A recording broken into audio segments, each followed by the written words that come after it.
మక్కల్ సెల్వన్ విజయ్ సేతుపతికి కోలీవుడ్ లో ఉన్న క్రేజ్ గురించి, పాన్ ఇండియా రేంజ్ లో ఉన్న డిమాండ్ గురించి కొత్తగా చెప్పక్కర్లేదు.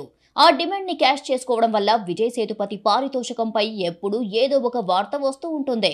అయితే ఇప్పుడు మరోసారి విజయ్ సేతుపతి అందుకుంటున్న amount talk of the Kollywood గా మారింది. కానీ ఈసారి సినిమా కోసం కాదు, దేశవ్యాప్తంగా భారీ పాపులారిటీ తెచ్చుకున్న రియాలిటీ షో బిగ్ బాస్ కోసం.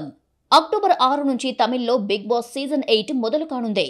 ఇప్పటి వరకు తమిళ బిగ్ బాస్ కి హోస్ట్ గా ఉన్న కమల్ హాసన్ ఈ సీజన్ కు కాస్త బ్రేక్ ఇచ్చాడు. దాంతో ఈ షోని కమల్లా సమర్థవంతంగా ఎవరు నిర్వహిస్తారు అని చూసిన నిర్వాహకులు విజయ్ సేతుపతిని సెలెక్ట్ చేసుకున్నారు. ఇప్పటికే చిన్న టీజర్ ను కూడా విడుదల చేశారు. ఈ క్రమంలో బిగ్ బాస్ కోసం విజయ్ సేతుపతి ఎంత రెమ్యునరేషన్ తీసుకోనున్నారని పెద్ద చర్చ జరుగుతుంది. విజయ్ సేతుపతి ఇటీవలే మహారాజా చిత్రంతో భారీ విజయాన్ని అందుకున్నారు. సుమారు 120 కోట్లకు పైగా ఈ చిత్రం కలెక్షన్లు రాబట్టింది. దీంతో తెలుగు, తమిళ ఇండస్ట్రీలో ఆయన మార్కెట్ కూడా పెరిగింది. ఈ విజయం తర్వాత బిగ్ బాస్ తమిళ్ 8వ సీజన్ హోస్టింగ్ తో ప్రేక్షకుల ముందుకు రానున్నారు. 100 రోజుల పాటు సాగే బిగ్ బాస్ సీజన్ కు సుమారు 60 కోట్ల రెమ్యునరేషన్ తీసుకోనున్నారు అని ప్రచారం జరుగుతుంది. విజయ్ సేతుపతి ఒక్కో సినిమాకు 15 నుంచి 20 కోట్ల వరకు తీసుకుంటారు. ఏదైనా ఒక యాడ్ లో నటిస్తే కోటి వరకు ఛార్జ్ చేస్తారని టాక్. సేతుపతి మంచి నటుడే కాదు, మంచి వక్త కూడా.